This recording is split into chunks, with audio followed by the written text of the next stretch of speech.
It's read at youtube.com. Good afternoon, I'm Nadine McLeod with the Midday News.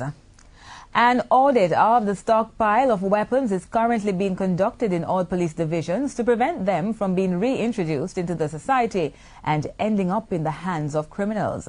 Minister of National Security Peter Bunting says the audit is being conducted by the Firearm Licensing Authority and the Ministry's internal audit team, and they have so far completed 3 parishes. Mr. Bunting says some of the stockpiles have been in storage for decades, and from that audit, some of the weapons will be destroyed today at the Carib Cement Company Limited in Kingston. Mr. Bunting says he believes the audit of the weapons contributes to good order in the system. The removal of this supply of firearms, or this stockpile, will help to reduce the risks of these weapons possibly being diverted back into the illicit trade. So this is the start of a routine process of destruction of retrieved weapons. Mr. Bunting was speaking at the opening ceremony of the destruction exercise at the police armory at Elliston Road this morning. He says the burning of firearms will become a routine process as the audit progresses. Approximately 2,000 firearms will be burnt today and half a ton of ammunition will be destroyed at the Police Training Academy at Twickenham Park tomorrow. International ratings agency Fitch has affirmed Jamaica's economic rating outlook at stable. In its latest report, Fitch has placed the country's foreign and local currency issuer default ratings, IDRS, at B-. The report has also rated the country's short-term IDR at B. Fitch says Jamaica's ratings are supported by improving macroeconomic stability and its relative high level of institutional strength, which has allowed the government to respond to significant fiscal and balance of payments pressures over the years. The ratings agency says Jamaica also compares favorably with its counterparts in respect of GDP per capita and human development indicators. Despite the stable ratings, Fitch says there are some key credit weaknesses, which include one of the highest debt burdens of all countries rated by the agency, weak external and fiscal solvency indicators, continued low growth and high vulnerability to external and confidence shocks. Meanwhile, the Finance Ministry, in its response to the latest ratings, says the government is committed to improving fiscal responsibility, which will be reflected in sustained efforts to reduce both the fiscal deficit and the debt. Another double killing rocked sections of the St. Catherine North Police Division this morning, the third since the start of this year. Those killed are 33-year-old Barbara Ricardo Smith and 33-year-old Ralston Riley, otherwise called Ramon, both of Ellerslie Pen in Spanish Town. According to information reaching our news center, the men and their family were asleep just after 3 o'clock when heavily armed men invaded their house in Ellerslie Pen and opened fire.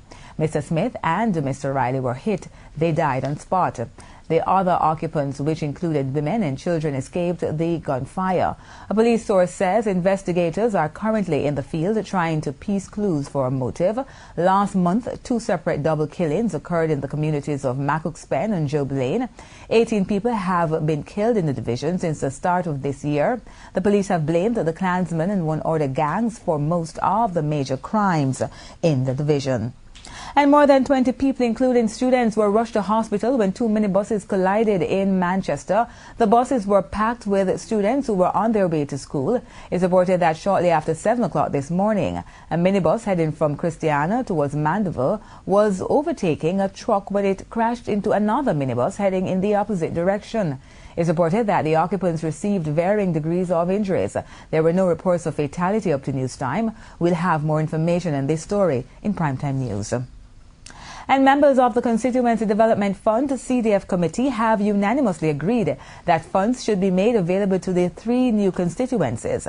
Speaking at a committee meeting this morning, committee member Everett Warmington suggested that the funds be made available to members of Parliament for the East Central St. Catherine, South Central St. Catherine and Central St. James constituencies. The 3 new constituencies were created last year.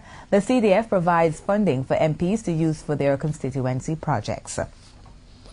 The Office of the Children's Advocate, OCA, has written to the administration of the St. Andrew College for details to aid in its investigation of the drowning of the 2 students last Friday. Speaking on Tvj Smile Jamaica this morning, Children's Advocate Diane Gordon Harrison says every effort will be made to determine the circumstances which led to the untimely death of the 2 students. If you look at the areas of national security, there's the whole trafficking in persons phenomenon that... According to Mrs. Gordon Harrison, the probe will be carried out by the OCA's in-house investigation department. If anyone is found culpable, they would be charged under the Child Care and Protection Act. The Act states that persons who are entrusted with the care and protection of children are expected to ensure their safety and well-being. Meanwhile, the Children's Advocate says contact will be made with the parents of the 2 deceased students, Shane Burke and Demel Osborne, in a bid to assist where possible with social support services. The students drowned at a beach in Portland but had left for a school field trip in St. Mary. And the Children's Advocate says the OCA is moving urgently to remove children from the streets. Mrs. Gordon Harrison says already there are various programs being funded by the United Nations Children's Fund, UNICEF, to assist in the process. According to Mrs. Gordon Harrison, there have been complaints that the Office of the Children's Advocate has not been doing enough to protect the nation's children. However, she says work is being done to ensure its operations become more visible. The Footpath Police in Clarendon are trying to find a group of men who fled, leaving behind a rented bus filled with stolen goats. The police say they were carrying out routine checks along the Maypen bypass sometime after 5 Sunday morning. They say they signaled the Toyota Hiace bus to stop by, but the driver refused to comply. According to the police, the men sped away, and when they went in search of the vehicle, they found it abandoned in bushes in Osborne store. The occupants had fled, leaving 9 goats. The investigators say they subsequently contacted the owner of the vehicle, who told them that he had rented it to persons who claimed they would be using it to transport mourners to a funeral. Further checks confirmed this information to be true.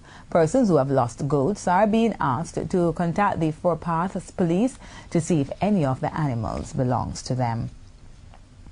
And we now take a look at the markets in the Midday News SSL Stock Market Report. Now the SSL Market Minute. Brought to you by Stocks and Securities Limited.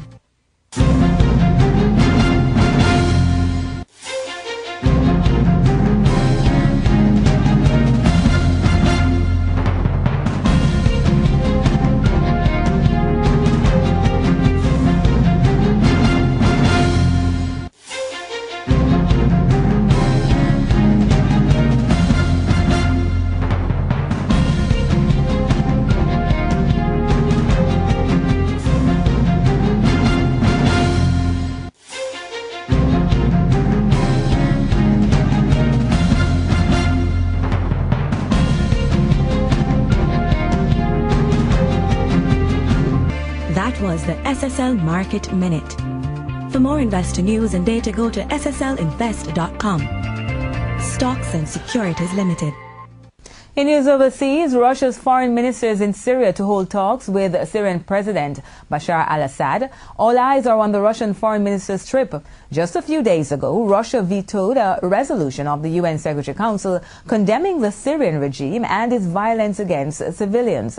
Critics say Russia's latest attempt to hold talks is aimed at protecting Syria from possible UN sanctions.